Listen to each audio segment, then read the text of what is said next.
পৃথিবীর কোনো পুরুষ তিনি আল্লাহর খাতায় ভালো এটা তার নাম লেখাতে হলে, আল্লাহর কাছে ভালো প্রমাণ হতে হলে তার স্ত্রীর কাছে তিনি ভালো এই সার্টিফিকেট নিতে হবে।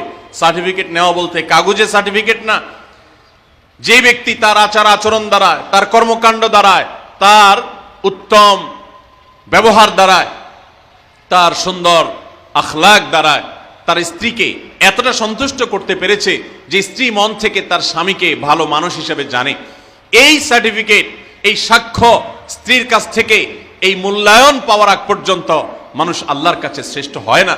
নবী সাল্লাল্লাহু আলাইহি সাল্লাম এই ঐতিহাসিক বাণীর মাধ্যমে নারী জাতিকে কোন মর্যাদা আসীন করেছে চিন্তা করুন। আমাদের দেশে চারিত্রিক সনদপত্র বিভিন্ন জনপ্রতিনিধিগণ ইস্যু করে থাকেন, মেম্বার, চেয়ারম্যান, কমিশনাররা দিয়ে থাকেন।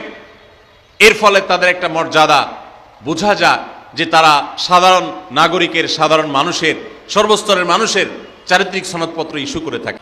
সমস্ত পুরুষদের চারিত্রিক সনদপত্র ইস্যু করার অধিকার নারীদের হাতে দিয়েছেন, স্ত্রীদের হাতে দিয়েছেন।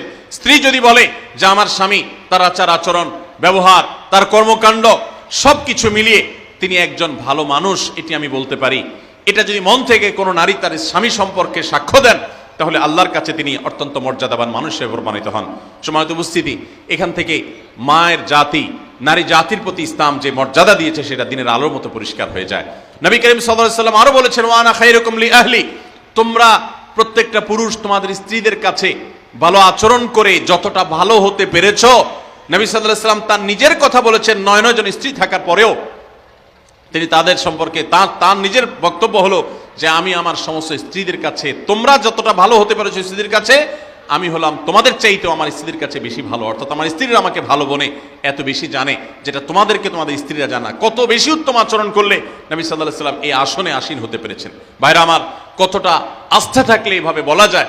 তো এখান থেকে নারী জাতির মর্যাদা পরিষ্কারভাবে বোঝা যায় যে পুরুষদের শ্রেষ্ঠত্ব এবং তাদের মর্যাদা, তাদের মূল্যায়ন, এটা আল্লাহ তাআলা নারীদের উপরে ন্যস্ত করেছেন। নাম্বার 6, আমাদের প্রিয় নবী সাল্লাল্লাহু আলাইহি সাল্লাম নারীদেরকে অনেক বেশি পছন্দ করতেন, ভালোবাসতেন, শ্রদ্ধা করতেন। এর মানে হলো, আপনারা জানেন মা এবং বাবা উভয়ের মর্যাদা বর্ণনা করতে গিয়ে নবী সাল্লাল্লাহু আলাইহি সাল্লাম কার মর্যাদা বেশি বর্ণনা করেছেন? বাবার না মায়ের? মায়ের। তাহলে এখানে নারীকে নবী সাল্লাল্লাহু আলাইহি সাল্লাম অগ্রাধিকার দিয়েছেন। এবং নবী সাল্লাল্লাহু আলাইহি সাল্লামের কাছে যখন সাহাবী জিজ্ঞাসা করেছেন, ইয়া রাসূলুল্লাহ আবাররু মান, আমি কার সাথে বেশি সদাচরণ করব? নবী সাল্লাল্লাহু আলাইহি সাল্লাম বলেছেন, উম্মাক, তোমার মায়ের সাথে। এরপরে আবার সাহাবী জিজ্ঞাসা করলেন, এরপর তিনি বলেছেন এরপরও তোমার মায়ের সাথে।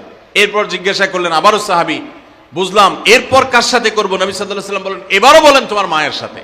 তারপর যখন সাহাবী জিজ্ঞাসা করলেন চতুর্থবার, তখন বললেন তোমার বাবার সাথে। তার মানে 3টা পুরস্কার যদি থাকে, gold medal, bronze medal, silver medal, এই সব মেডেল পুরস্কারগুলো একেবারে প্রথম, দ্বিতীয়, তৃতীয় সব পুরস্কারগুলো নবী সাল্লাল্লাহু আলাইহি সাল্লাম দিয়েছেন মাকে। আর 4 নম্বর সান্ত্বনা পুরস্কার দিয়েছেন বাবাকে।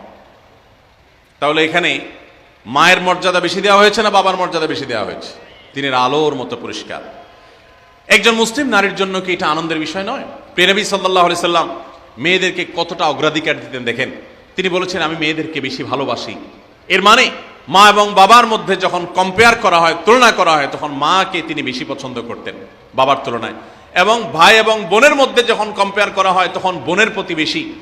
এবং ছেলে এবং মেয়ের মধ্যে যখন কম্পেয়ার করা হয়, তখন নবী আলাইহিস সালাম মেয়েদের প্রতি টান, মেয়ের প্রতি টান বেশি ছিল।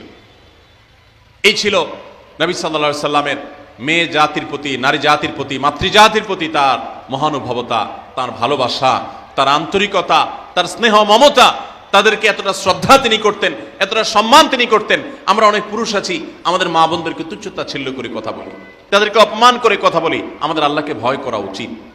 তারা ভুল করলে সেটা উত্তম উপায়ে সংশোধন করা উচিত, ব্যবহার খারাপ করা উচিত নয়। যাই হোক, তাহলে 6 নম্বরে আমরা জানলাম যে মাতৃজাতির আনন্দের বিষয় হলো, নারী জাতির আনন্দের বিষয় হলো, মুসলিম নারীর আনন্দের বিষয় হলো, তার মর্যাদার বিষয় হলো যে নবী সাল্লাল্লাহু আলাইহি সাল্লাম তাদেরকে ভালোবাসতেন। পুরুষদের তুলনায় সবসময় নারীদেরকে তিনি অগ্রাধিকার দিতেন, বেশি পছন্দ করতেন, ভালোবাসতেন।